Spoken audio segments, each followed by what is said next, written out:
All right, ladies and gentlemen, thank you for tuning in. This is the Fighting Barachos, and your host Lucas here. Mauricio, my co-host, is here. How you doing, man? Good. How you doing today? I'm all right, bro. We definitely had some interesting fights. An interesting weekend last weekend. UFC 258. A lot of boxing going on. Had three televisions going on here as we watch the fights. A little boxing and then UFC on the main TV there. Three TVs and a lot of beer. I'll tell you that much. It was a good time. A lot of punches being thrown. A lot of submissions. It was a great time. I enjoyed watching these fights. We have a lot to talk about. Definitely a lot to talk about. So let's get into it. UFC 258. On the prelim card, person impressed me the most, and the person that probably impressed Dana the most, sounds like, given the news that's come out this recent week, Bilal Muhammad. Bilal Muhammad, you said it right, man. Coming from the prelim card off of 258 and is now probably going to headline a fight versus Leon Rocky Edwards. Talk about a big jump right there. Yeah, Leon Edwards' opponent had to pull out due to COVID, and Dana sounded like he wanted Colby Covington in that fight, and Colby was no, he didn't want to. He wants to wait for the winner of Masvidal Usman, as we'll get into later in the show. But Bilal's willing to step up, and I think that's great for him. Good for him. I mean, this is a great opportunity for Bilal Muhammad. I mean, I'm not going to lie to you. He's 18-3, same as Leon Edwards. Leon Edwards, not a very common name to hear if you're not a big MMA person. Probably like your common person doesn't know his name, but it's a name to know if you don't know him yet. He is on a big fighting win streak. He hasn't gotten to fight because, like you said, COVID complications, either himself or his opponent. This whole pandemic has set him back. But if Bilal Muhammad's able to beat him, I think it's going to bring him up, and it's going to bring his name up into competitor status. At least it'll put him, I would say, within the top 10, if not the top 5. Oh, it And definitely puts him on the map for the welterweight division. And if he beats Leon Edwards, Colby Covington, you better watch out because he's definitely gonna come for you next, bro. Like definitely coming for you. The winner of that fight definitely needs to fight you next. That's all I'm saying. oh yeah, Colby Covington, I don't think should be able to just get to skip Leon Edwards. I think it's foolish. He should definitely have to fight him. And I mean, not to get too ahead of ourselves, but I think Leon Edwards will easily take care of Bilal Muhammad. You think so? I mean, he looked good in that last. He looked dominant. His boxing was good. His stand up was great. I like Bilal Muhammad, and I do give him a chance against Leon Edwards. I might even bet on him. Like that's probably gonna get some good odds. Plus 250 there, probably something like that when those odds come out. I mean, if you're talking a plus 250, you better believe I'd be taking Bilal Muhammad on that. I mean, when you're talking those kind of odds, I mean, yeah, because you're right. On paper, it looks like a pretty good fight. Like you said, Bilal Muhammad definitely took care of business. He had 129 significant strikes compared to 69 significant strikes by Diego Lima. And going on top of that, Leon Edwards, like we were just saying, he has been inactive, so that might take a toll on him. Just that ring rust that affected Conor McGregor a couple of weeks ago. But I don't know. It'd be tough. I'd be foolish to bet against Leon Edwards, but like you said, if it's a crazy plus 250, might just have to put some money down on Bilal Muhammad just in case it happens. Not some crazy money, but with those odds and that close of a fight, yeah. But I think odds makers would be foolish to have it that. I think they'll be a little bit more wise, and I think it'll be about even. Plus 100, minus 100. We'll see though. All right, moving into the main card here, we got Patolo, Jason Marquez. Marquez wins by anaconda choke in the third round there. Your thoughts on the fight? Man, I thought Maki Patolo was gonna pull through. He was dominating the whole fight. You know how I feel about this one. He was part of my parlay, didn't come through, and that's the way it goes. Good for Julian Marquez. What do you think about that? Yeah, I definitely thought Patolo looked good, and he was dominating for most of that fight. I felt like he was probably ahead on the scores card, and then maybe just got a little lazy there at the end and caused him to lose the fight. Like he definitely come from behind win by Marquez there, definitely. Yeah, you think he just got too comfortable or what? Yeah, I definitely think it got too comfortable, like way too comfortable in it, and definitely just lost sight of where what he needed to be doing, and Marquez was able to submit him late there in the third round, right before the fight ended, and that's how she goes. Yeah, I mean, good for Marquez. Like that is the way she goes. No, moving on. Or I guess Maki Pitolo, he did have some pretty good leg strikes and some pretty good kicks, but I just don't know. I was pretty upset that Julian Marquez pulled through. I don't know if maybe fatigue, man. I really don't know what to tell you on that one, but Ricky Simone versus Brian Kelleher. What do you think? Yeah, this is a fight that was supposed to fight at 135, but due to one of the fighters, I believe Kelleher, had fought previously not that long ago, they fought at 145, and it was a filler fight for another fight that had gotten COVID. So, I mean, I think Ricky Simone dominated, looked really good. Kelleher, maybe he was just coming off of that fight, looked a little shaky. Probably needed a little bit more rest in between fights, and Simone dominated him and easily took him to the to the cleaners, I think. Yeah, man, you're right. He had good takedowns. He had good pressure. Overall, ended up winning by decision, unanimous decision, 30-27. It was a pretty interesting fight to watch. It was a good fight to watch. A lot of action. Definitely one-sided, though. Definitely one-sided. Kelvin Gastelum versus Ian Heinisch. Kelvin Gastelum is back on the win column. What do you think, man? Good for Kelvin Gastelum, right? Yeah, definitely good for him. Coming off of 3 losses, starting with Adesanya and then Darren Till, and then lastly with being submitted to Hermanson in the first round. I mean, good for him. Good to get back in the win column, but I do think he's an older fighter. Probably one of his. Oh, no, he's not an older fighter. Never mind, I was wrong about that. He's 29. I just feel like he's been around for a while. He's definitely been around for a while. Yeah, yeah. But yeah, good for him. Good to get back in the win. Unanimous decision. I thought he looked pretty good in this fight. Thought he was clearly dominant over Heinisch. Do you think you see anything big coming up for him, or just another filler fight or he needs to make a bigger statement somewhere else? I think for now, Kelvin Gastelum is definitely like a stepping stone fighter. Like if you can beat him, you can kind of contend with the big guys, and if you can't beat him, you can't contend with the big guys. So I think until he does something crazy, until he starts knocking people out again, until that happens, I think he'll just keep on doing these filler fights. Which, I mean, at the end of the day, these fights, they weren't the biggest names around, but they were definitely at least entertaining to watch. We can't say that they didn't bring some some power and some punches. So it was definitely entertaining to watch.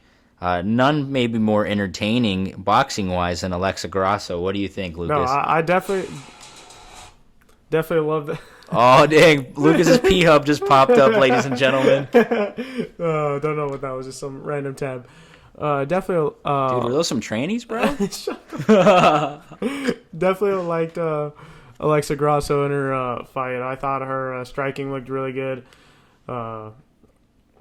against Marion Barber and Macy Barber. Or Macy Barber, my bad. But yeah. Yeah, man. She took Macy Barber to the cleaners. 95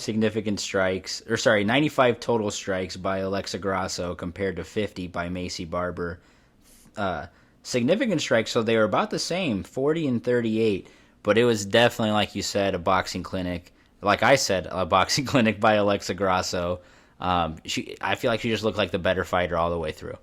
Yeah, definitely did. Looked better. I mean, it was a 29-28 decision by all 3 judges.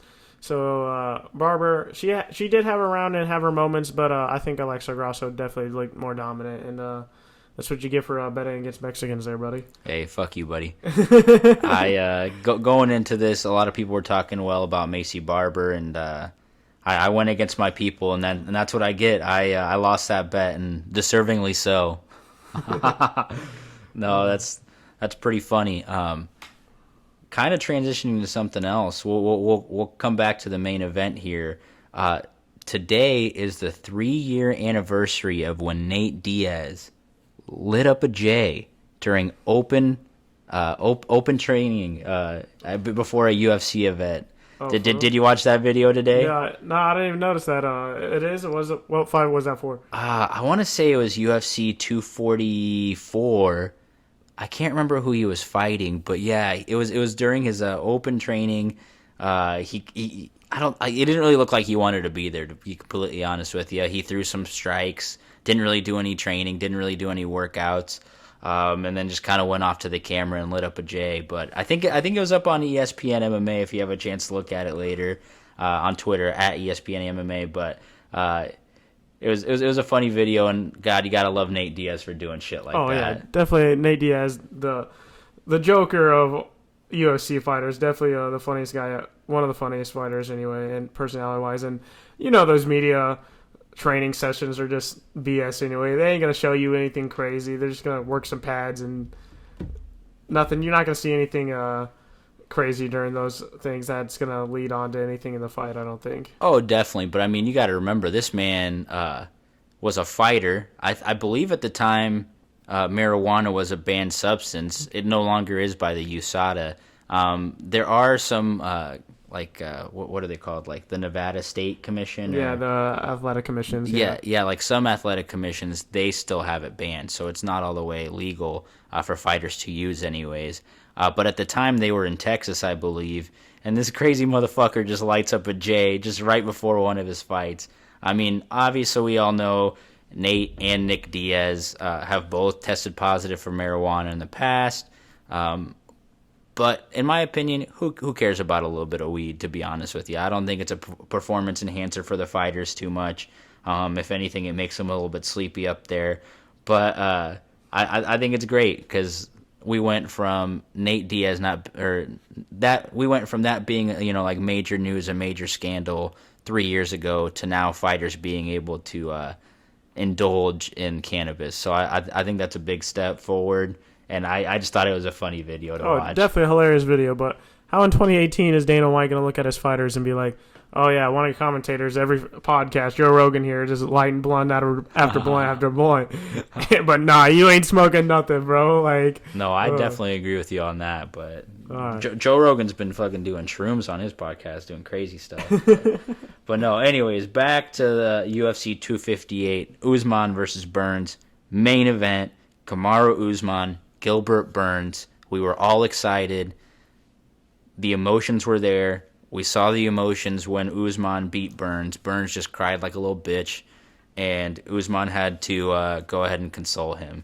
And I mean, I wouldn't say that I wouldn't be crying in the same situation, but I've been seeing a lot of men crying in these rings lately, and that I'm not used to seeing that. Nothing wrong with a man crying, but I'm just saying I'm not used to seeing a fighter just cry right in the middle of the ring like that.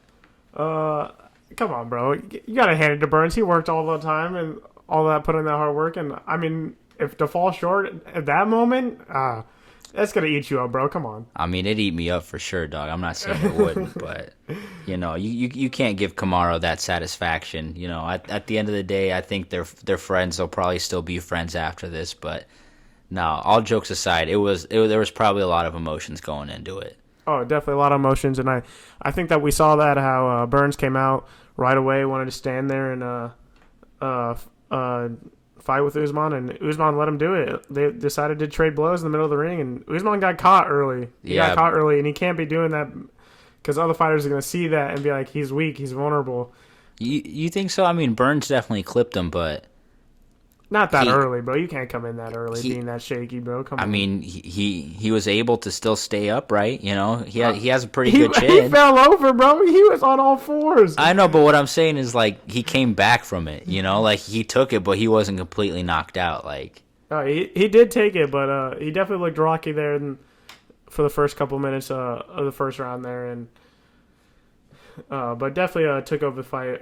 About halfway through that first round, and never looked back. Never looked back for sure. After that, it was definitely a Kamaru Usman show. He didn't do as much clinch work as he did against Jorge Masvidal. He wasn't. It was just more like you said, a stand and bang fight. Do you think that he has more respect for Jorge Masvidal's striking than he does for Gilbert Burns? Or what do you think that portrays? Like, I think that's just him. I think the book after Usman and Masvidal was that he was a boring fighter and an uninteresting fighter, and I think he came out and tried to prove that he isn't. He is a interesting fighter, and he wants to be one of the biggest names in UFC and draw all those pay-per-view numbers and things like that. And I think by standing there and trading with Burns, he could prove that. And he can prove that he's interesting to sell more pay-per-view numbers. Yeah, And definitely Masvidal there. Probably definitely did want him to trade, and I hope we see that if we get a rematch, like he called them out afterwards. yeah, it looks like we are going to see a Jorge Masvidal rematch with Kamaru Usman. And I think you're right. I think Kamaru Usman's trying to do a better job of becoming a little bit more marketable. Did you notice how after he won his fight, he yelled to the camera, "Put some respect on my name"? Yeah, he definitely was yelling that, and you're right, but coming more marketable because I noticed there's a promotion for some UFC documentary where they talk about his life and how his father impacted him and how he wanted to be a UFC fighter and how his father was able to watch him from in jail and stuff like that. So yeah, I think he's trying to become more marketable, be more appealable to just the casual UFC fan. Definitely. And for those of you that don't know, what Kamaru Usman was referencing when he said, "Put some respect on my name," is an old Birdman interview where he goes into the Hot 97 Breakfast Club with Charlemagne the God. After Charlemagne the God has been talking badly about Birdman, about contract disputes with Lil Wayne, with Nicki and all that, Birdman pulls up on him and just tells him to put some respect on his name. So if you got some YouTube in time, look that up too. It'll put it into context and it'll be a whole lot funnier for you.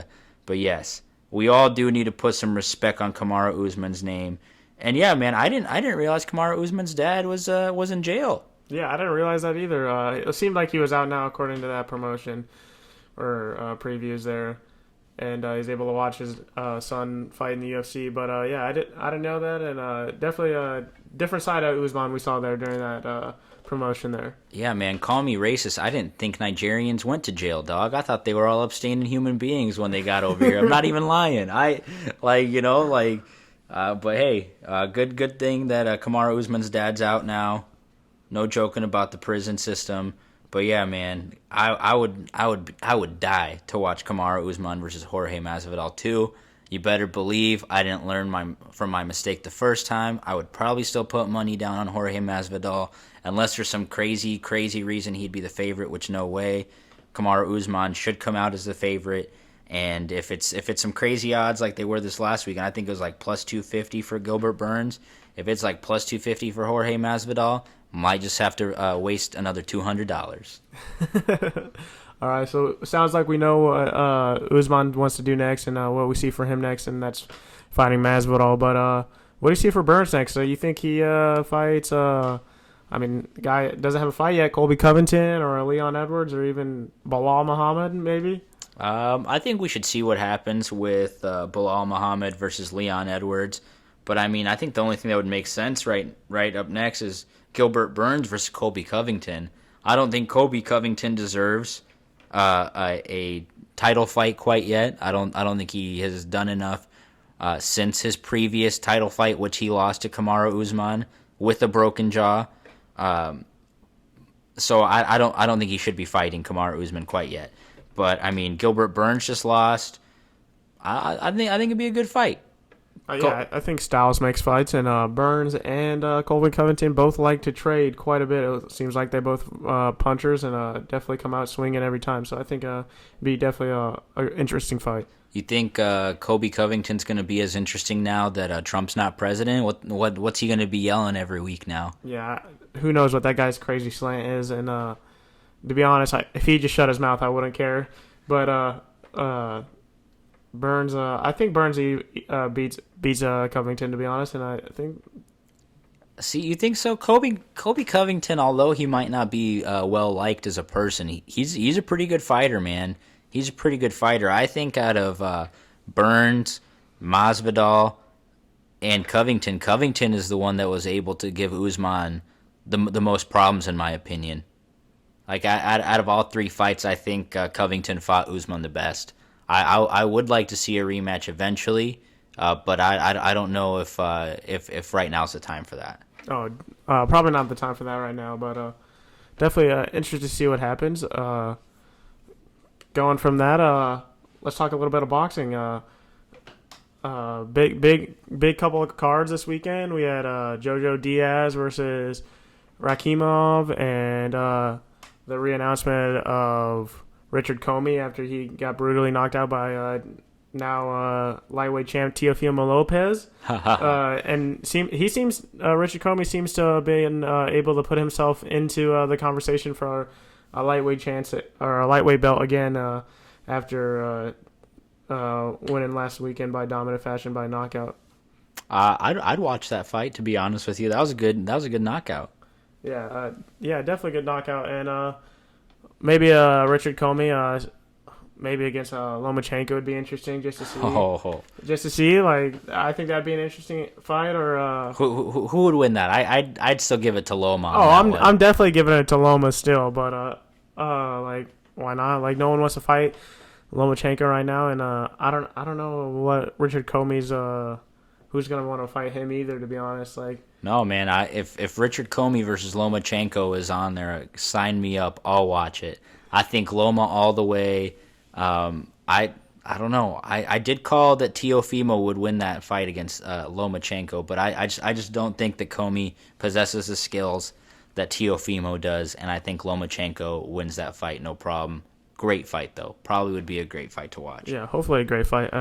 Speaking of knockouts, though, this Saturday, what about that Jared Anderson versus Kingsley Abe knockout? Yeah. No, I know. We definitely both paused right there watching the fight. So we looked down at one of the other TVs where eBay and Anderson were fighting. I was like, he's about to knock this guy out. And he blocked 2 punches and came around with the left hand and knocked him out. And it was cold, bro. Like, yeah, the dude fell flat on his back. You called it for sure. Like you said, we had the TV set up with the UFC on it. Lucas just like, hey, man, watch this. Dude, this dude's about to get knocked out. Boom, boom, bang, and the guy was down. And it was a mean knockout, too. His head hit the floor hard. He did that little bounce. That little bounce that you get when you're out cold. Yeah, definitely. It was a hard knockout, and big baby Jared Anderson improves. He's undefeated. Still, he's now been taken out of the first round. That was a thing for a while that he'd never been out of the first round, but hasn't been beaten, and he's knocked out most of his opponents. So it's definitely interesting to see what he's going to do next.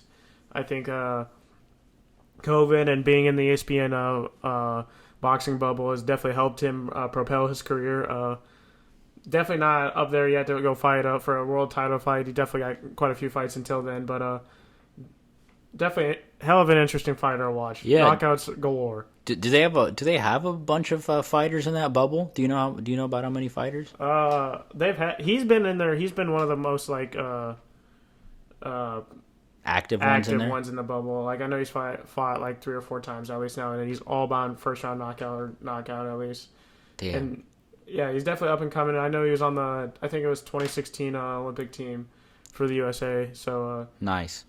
Yeah, I can't tell you what. We're based out of Nebraska here. I can't wait until we can gamble here in Nebraska legally, because this whole going on online websites is just not cutting it for me. I can't wait until you can do round by round betting 24/7 hours a day, 365. Yeah, definitely can't wait for that to get through, bro. Yeah, because that's the fun part right there. Because that man right there, like you were saying, if he's knocking people out in the first round, that's what you need to be putting down. Definitely. Oh. No, but you briefly mentioned that Jojo Diaz fight. Yeah. Majority draw. What'd you think? Yeah. So majority draw. There's a lot going on here. So before the fight, he weighed in 3 pounds over. So he lost his belt that he just won against Tevin Farmer on the scale. So he lost it. And then he didn't look too great in the fight. Like, he won the first 2 rounds, a couple rounds like pretty decisively, and then I feel like he lost quite a bit, and he had to come on strong late to even just get a draw. And like, I don't know what's next for him. He's at 130. So what happened? He lost the belt on the scale. Yeah, because he weighed in heavy. No, I understand that. So then what happens next for him? Can he fight for that belt again, or it's just you just have to work your way back up for it? He's gonna have to. He can fight for that belt again, but what it sounds like is it was for the IBF belt against and then but the guy that he fought, Rakimov, is gonna fight the number 3 guy rated by the IBF for the belt. So he's gonna have to fight for it again sometime soon, or another belt. But definitely, you're lost, bro. Like, it was time to get your first defense. What are you doing? Like, Yeah, you gotta come in outweigh, bro. I don't care, bubbles or not, COVID or not. You gotta beat the scale at least. That's all I'm saying. You can't be a professional fighter not coming in at weight. That's just embarrassing. Like, you can't do that. Like, that's the bare minimum you can do. Like, on your first offense, it's not act like you were getting older and stuff and it was harder to get down there, bro. It was your first offense. He was out there partying. Too many tequila shots, man. Too many cervezas.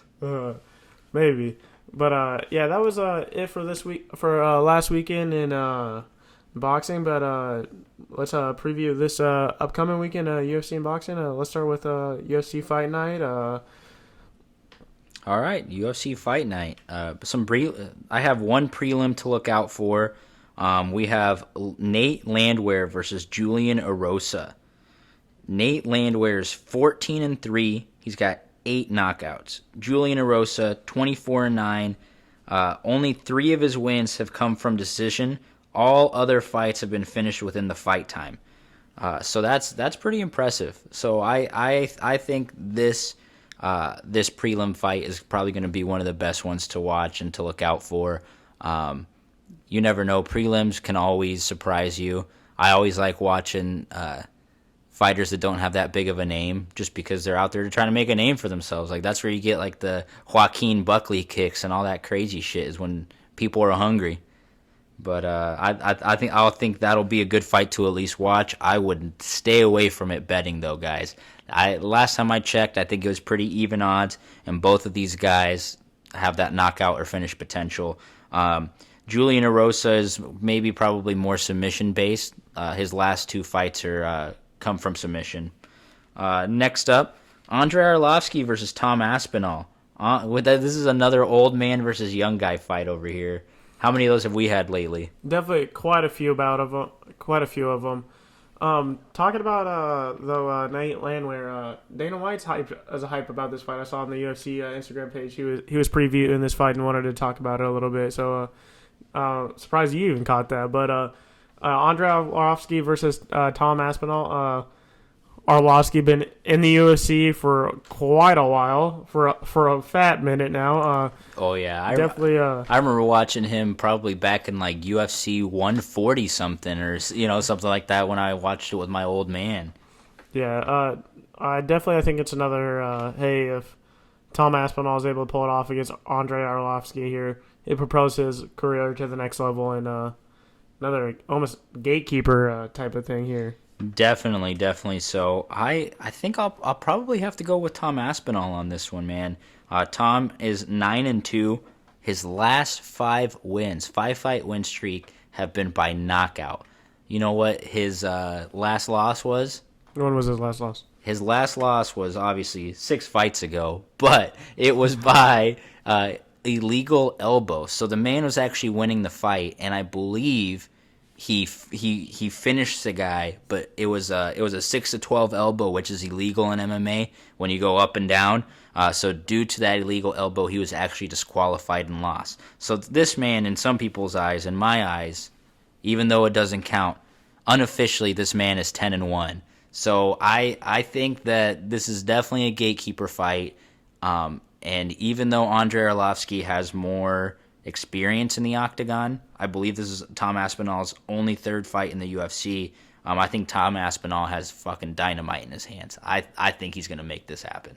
Yeah, I mean, let's hope for it. Let's hope so. I definitely like watching the heavyweights because the power's always there to knock you out.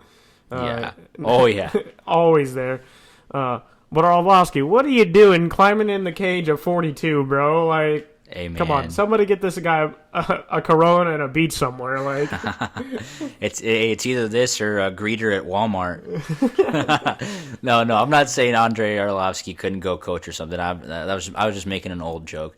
But no, you're definitely right. I think at this age, especially in the fighting game, it's just time to throw the gloves down. You can't be taking too many punches when you're this old. But I mean, Andrei Arlovsky is on a 2-fight win streak too. I mean, he has won his last 2 fights. Granted, bunch of no-namers. I mean, not to be disrespectful. Not anybody that I really recognized. Maybe instead of a no-namer, probably call him an up-and-comer, but not anyone that is too recognizable. All right, moving on to the main card for that for UFC Fight Night this coming weekend. Another fight that I'd like to watch out is for Phil Hawes versus I'm not pronouncing his first name here, but Imavov. I believe it's Nasruddin. Nasruddin? Yeah, but that's a funky name. Yeah, bro, way too long, bro. But from what I've been told,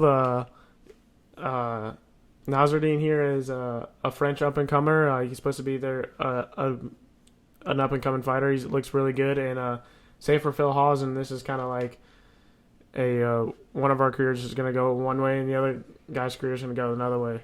And Dana White was even previewing this on his UFC page. So definitely a interesting fight to look out for. Yeah, definitely. Philip Hawes, Imavov, both 9-2. Both 9-2. That's always interesting to me. Philip Hawes, 5-fight win streak, 7 victories by KO, 2 by submission. So he's a finisher. All 9 fights have finished within the fight. That's pretty impressive. His last loss was to Julian Marquez, who last week beat Maki Pitolo. That's an interesting fact.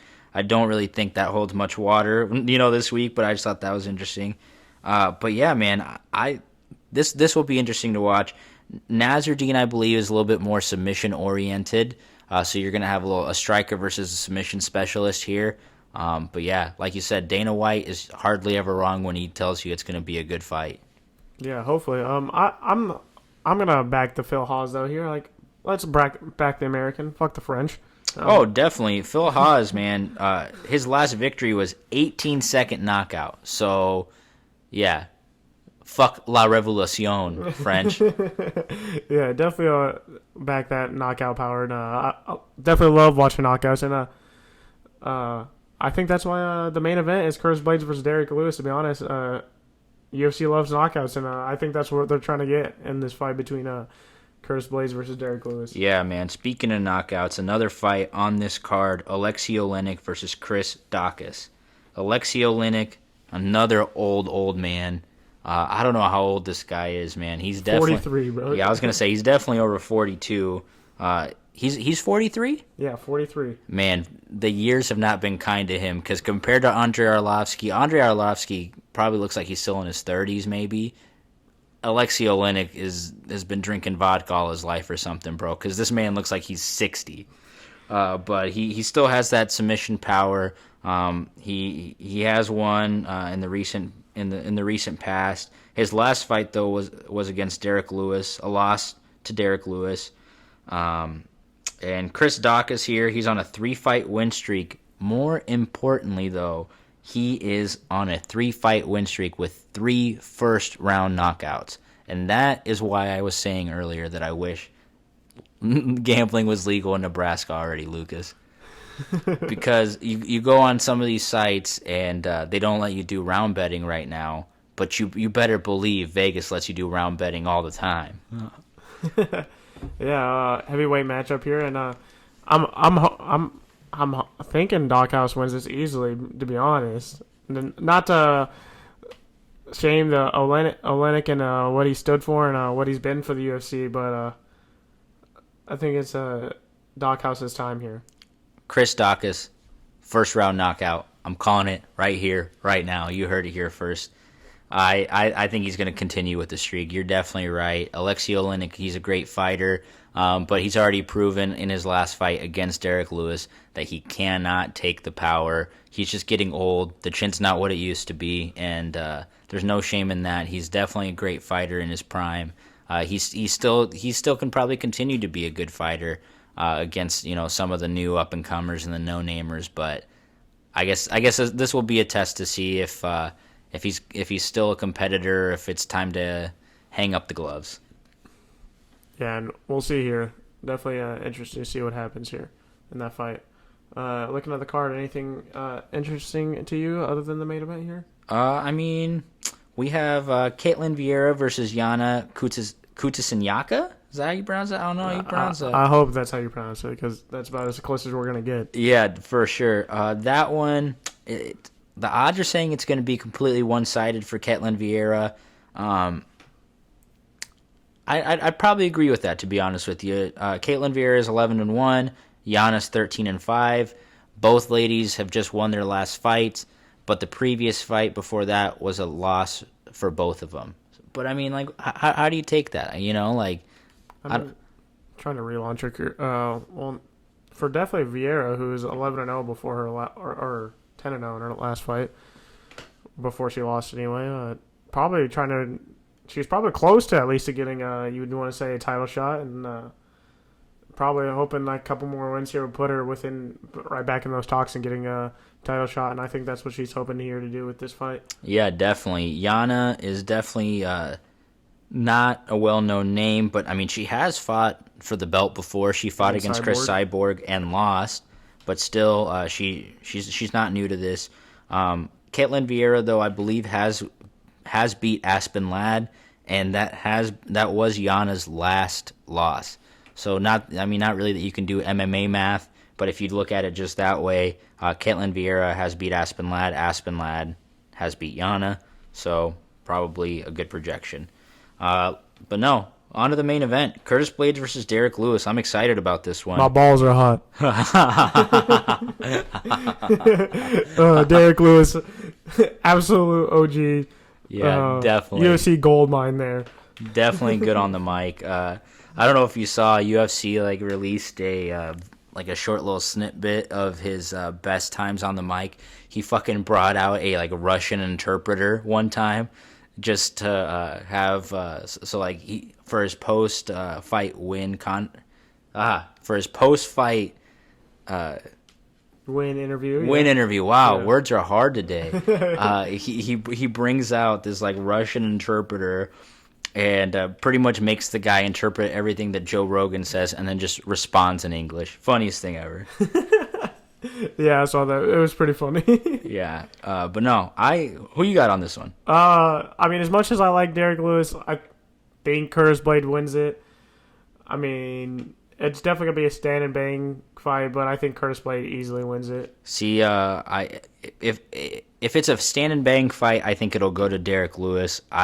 Really? Oh yeah, definitely. Curtis Blaydes is definitely going to try to do a lot of his work on the ground, in my opinion. He himself came out and said it, that his game plan is to go to the ground. He thinks that's one of Derek Lewis's weaknesses, that he doesn't know how to wrestle as well as he does. Curtis Blaydes has been doing it a very, very long time, wrestling that is. Derek Lewis, I mean, he's a well-known fighter. He's got that knockout power, but he's not the most technical when it comes to his striking and his mixed martial arts. He has great knockout power, but definitely I think when it comes to training and just knowing wrestling better, Curtis Blaydes has the high advantage on this one. Yeah, I think he wins and ideally propels his career into a championship. Like he did, he hasn't fought for the belt yet, but I think it would put him fighting for the belt. Maybe, I don't know. If you're Dana White, would you say he wins this fight reasonably in control? Does that put him in talks for a championship fight? No, probably not. You don't think so? No, probably He's not. on a 4-5 win streak. Who else is there in the? He's a number 2 ranked heavyweight. Who else is there to fight? Probably. I would say Curtis Blaydes is probably, he'll fight eventually for it, but John Jones is gonna have to fight for it first. Yeah, John. Fair enough, probably. I think that's how it goes. Unfortunately, and John Jones is a great fighter. I'm not a big fan of him. The dude did steroids. Like, this is a fighting sport. This is based on like what you can do with your skills or what you can do naturally or what you can work your way up to. Like you work, you train, and you're trying to achieve something. And I think to take steroids when competing is kind of fucked up, in my opinion. I think steroids is normally okay in every other sport except for the fighting business. because in the fighting business, like, you take steroids, like, you may kill somebody, bro. Like, if I take steroids playing baseball, so what? I hit the ball 400 feet instead of 300 feet or whatever. Like, it doesn't matter. But, like, when it comes to the fighting business, I think you can't mess around with steroids. Yeah, I think you either have to put every fighter on steroids or none of the fighters on steroids. Yeah. And, I mean, I would definitely watch a UFC with every fighter on steroids. Could you imagine that shit? Could you imagine that shit? They would literally have so much blood going on in there that it would pretty much be like a bare knuckle fight, but they'd be wearing gloves. Like, it would be pretty brutal. I mean, you know, that's what I'm here for. I'm here for the blood and guts. I would definitely watch that shit. So no, like I like you're right. Like, it's not the end of the world to do steroids, but I just think it's wrong to do it when your competitor isn't on the same level playing field. So I don't know. I don't think he should be getting that title fight, but I definitely think John Jones will get it before Curtis Blaydes. Nah, a little unfair there to Curtis, but it'd be interesting to see if he does win. Like, what is next for him though? Like, I don't know. Just another filler fight. Like, this is what this is essentially.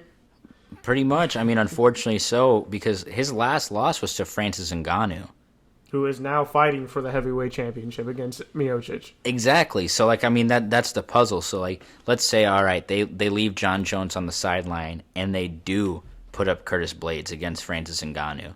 That's not what everyone else wants to see. No one wants to see that, bro. Yeah, exactly. Dana White's not going to promote that fight because, I mean, as good as Curtis Blaydes is, Francis Ngannou has, like, that one hitter quitter. Like, he can literally just hit you once and you're done. Power. And John Jones brings the money and the name. And exactly. Yeah. Exactly. Unfortunately for Curtis Blaydes. And not to mention, I'm pretty sure they want a Francis Ngannou versus John Jones fight. Like, oh, for sure. If it goes the way that Dana White would like it to go, Francis Ngannou wins. Francis Ngannou versus John Jones, and then I don't know who you'd want to win that fight, but that would be a hell of a fight. Francis Ngannou versus John Jones. Could you imagine that? Yeah. Crazy fight. Definitely taking Ngannou though. I don't care. John Jones is one of the best ever. He looked shaky in his last fight. Or his last fight at light heavyweight. Light heavyweight. Yeah. But yeah, hopefully Ngannou. I've always been a fan of Ngannou. Yeah, man, for sure. He's a monster. So I would even be scared to be John Jones and step in the ring with Ngannou. I feel like, I mean, definitely he was fighting a light heavyweight before, so he had to lose weight. But compared, just like body type comparatively, like Francis Ngannou looks like he could eat two of John Jones and still be hungry, homie. Like this, like he just looks like he could just fuck this man up. And if I was John Jones, I'd be scared to take one punch from him. Yeah, bro. And it's so funny listening to Ngannou talk, bro. Like, literally, like, looks like he, like, come out of his big deep voice, but he literally has, like, this calm personality, like, super soothing. It's, like, the most confusing shit ever. Oh, yeah, you gonna say that to Ngannou to his face, dog? I would tell him, be like, yo, that is weird as hell, but, like, whatever. Yeah, good one, bro. Good one. Well, that's what we have here for the UFC. What we got for boxing going on this weekend? Boxing, we got Mexican versus Mexican for the junior lightweight title. Miguel Alacron Burchell versus Oscar Valdez, and this is gonna be one of the biggest fights of the year and fight of the year candidate. Everybody be looking out for this fight. And also another news, we'll go over this really quickly. Adrian Broner is coming back. I don't know if you know much about him, but Adrian the Broke Broner. Yeah, definitely hasn't fought since the beginning of 2019, where he lost pretty decisively against Manny Pacquiao, and that was in the middle of out of his last 3 fights, he's lost 2 and drawn 1. So. Just be interesting to see if he's able to make a comeback here in boxing, but he's making a comeback, bro. He needs to make a comeback. Well, financially, probably, bro. He needs it. Be interesting to see if he's able to take his opponent, Santiago, serious. Santiago coming from Puerto Rico, Dominican Republic. This is his first fight in the U.S., so he should easily win. Broner. Hasn't Broner been in jail, dog? Yeah, he's been in and out of jail. Had a lot of problems outside the ring. Yeah, so you think he's focused enough to win this fight? If he wants to start his boxing career, and he's coming out saying he wants to come for all the 140 belts. He needs to win this fight and win decisively and look good doing it. Do I think it happens? I won't trust it until I see it because it's Adrian Broner. So you wouldn't put money down on it. Oh, definitely wouldn't put money down on it. Yeah, see, I don't know, man. The only thing I know about Adrian Broner, other than the fighting, obviously, is he had a video come out when he got sentenced. He's like, the judge was like, oh, where'd the $800,000 that you were just flaunting on Instagram go? He's like, oh, Your Honor, I already spent that. That was a gift from my friend. Like, that's insane. But I mean, this man's just out there just frivolously spending money. I think he's Floyd Mayweather money. What do you mean, bro? Yeah, but he Exactly doesn't have what he did. But he doesn't have Floyd Mayweather victories, bro. Like, that's the difference. He's got Floyd Mayweather ambitions, but he's not quite there yet. No, I don't know, man. I think he comes back. I think he takes it. Just not because of any other reason, but because he has to. You know, he needs that money, and it's a dog fighting for that bull, bro. And exactly. when that dog comes out, yeah, I understand what you're saying there. When that dog comes out, but talking about two dogs, Oscar Valdez, Miguel Berchelt, WBC junior lightweight title here at 130, and ESPN and Top Rank are promoting like this is going to be the next Mexican v Mexican fight, and if you ask me, I hope so. This is gonna be like the new beef. Yeah, hopefully. It looks like it's gonna be a great fight. They've had a history together in 2012. The Mexican Olympic Committee chose to have Oscar Valdez represent them at the Olympics, and Miguel Berchelt felt like he was passed over and kind of like didn't get a fair shot at that, and they've always had like a little bit of beef back and forth, and both from Mexico. One's from Los Mochis, and the other one from Guadalajara. Yeah, Chivas fan? Let's hope not, but more likely. No, man, I'm just happy. No matter what, a Mexican's gonna win that fight. It's always a good thing. But no, it'll be an interesting fight. I'm looking forward to see it. Yeah, Berchelt bringing the power, and I think, like we say, Styles makes fights, and Valdez has speed, and it'll be interesting to see who wins this weekend. But if you had to put money on it, and I'm not that I'm putting money on it, but if you had to ask me, El Alacron Berchelt wins this, probably by a unanimous decision. I don't want to say knockout, even though he does have the power. And don't listen to this man when it comes to betting. I asked him for some soccer bets, and he didn't pull through. So take that for what it's worth. Bro, I never said I was good at betting. I just said that if you had to ask me. Yeah. I wouldn't ask you. No, but I'm just joking. I wouldn't ask me either. I've been on a cold streak lately. No, man, I'm excited. It should be a good weekend for fighting, and hopefully we get some knockouts. I think Curtis Blaydes and Derek Lewis should definitely deliver a knockout. I'm hoping to see a knockout here in the Miguel Berchelt Oscar Valdez fight. That'd be interesting to see. You think it goes to unanimous decision though? Or I guess maybe not unanimous decision, but you think that fight goes to decision? Yeah, I think it goes 12 rounds. Yeah, unfortunately, unfortunately. These are what, 130 pounders you said? Yeah, 130, and I think whoever wins sets up a fight with either a Jojo Diaz, Tevin Farmer, or even a Jamal Herring. So unification fight. So it'd be interesting if you win. The winner more than likely get another top rank Jamal Herring type of fight for unification, which would be a really good fight hopefully. So, but yeah, I think Miguel Berchelt has got this set up for him to win, and I think he wins it in 12, if not by a late knockout. Oh, okay. Now, see, I'm all about that knockouts, but if it seems like boxing nowadays just always goes to decisions. I mean, like the big fights. Maybe, I don't know. Is that a couple of them have, but like last weekend, both of the main events ended it, one of Richard Comey knocked out, or won by knockout in the main event, and then I don't know. I noticed that during UFC and boxing that I think we saw it even last weekend. Usman utilized the jab, and like that's like the main part of boxing, and you don't see it in the UFC. You don't. Oh yeah, I can't believe we didn't mention that. Yeah. How have we not mentioned that? Fucking Gilbert Burns got knocked out or knocked down by a jab. Yeah. By a jab, homie. Like, that's insane. Yeah, like that's the basis of boxing. In the UFC, you don't see it. You see a lot of power shots, and I think that's why you see a lot more knockouts in the UFC and things like that. Obviously, Yeah. And the gloves and everything have to play a part. But Yeah, I don't know. I think that the good UFC fighters nowadays are definitely trying to make an emphasis on using the jab more. You're definitely right, but it's something that hasn't been around in UFC, and it's still not as prevalent as it is in boxing. But yeah, that was crazy. definitely crazy. He was able to time Gilbert Burns really well with the jab and knocked him down twice. He'd set up that leg kick or Gilbert Burns would try to throw that leg kick, and Usman would quickly jab him and he'd fall down. Like Disrespectfully jabbing him, man. That's just rude. All right, that sounds like it's all we got for today, unless you got anything else. One last thing. Former UFC fighter formally arrested in stealing Misha Tate's all-terrain vehicle. Did you hear about that? No, I did not. What? What?